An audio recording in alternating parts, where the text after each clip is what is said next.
Na koncu vzpona, kjer nikakor nismo mogli z avto pravočasno priti do njega.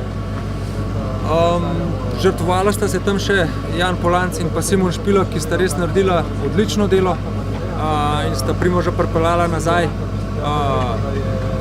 sta ga pripeljala pač nazaj v dirko. Ampak tle smo pobrali toliko energije, da pol na koncu je pač res nažalost za rezultat zmanjkalo energije.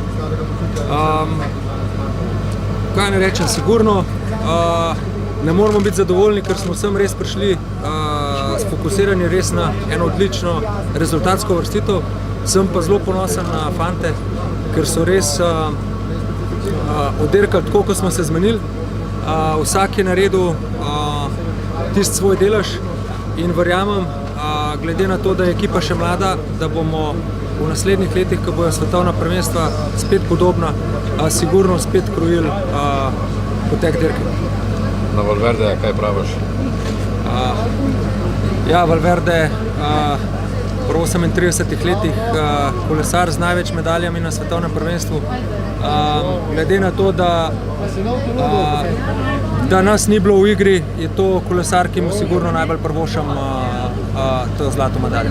Načeloma bi bilo pričakovan razplet dirke. Ja, pričakovali smo, da bo, kot je vedno, pričakovali smo, da bo odločalo ta zadnji vzpon.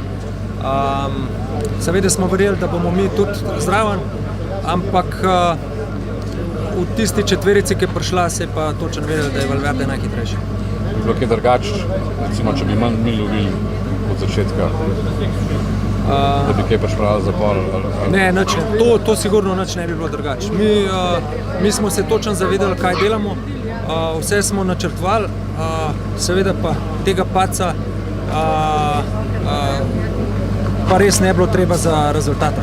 Ta padec je preprečil res vrhunsko uvrstitev. Kdaj ste izvedeli za padec, ki ste se zraven pripeljali ali ker nimate kot zveze? Kako? Kdaj ste za padec izvedeli, ki ste se zraven pripeljali?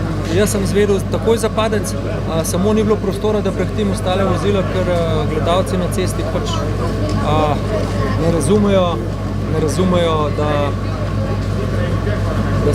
se pa mogoče mudi in da moramo priti čim prej do kolesarja, ki je hudo padel. Je pa slovenska reprezentanca po precej letih dirkala zelo v spredju, ves čas agresivno. Kaj je to, en nov obraz slovenske kolesarske reprezentance? Ja, mi gradimo na ekipi, vse več kolesarjev slovenskih je vedno skozi in skozi boljših.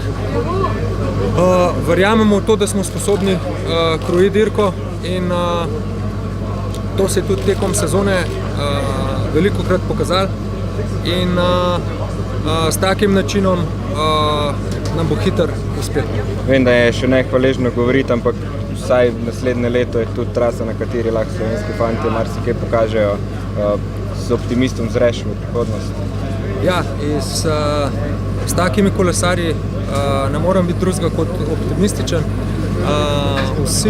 Cel slovenski kolesarstvo je kljub temu, da ni bilo rezultata, lahko ponosen na našo predstavo in res je, veselim se prihodnjih svetovnih prvenstev, ker verjamem, da nam bo uspelo.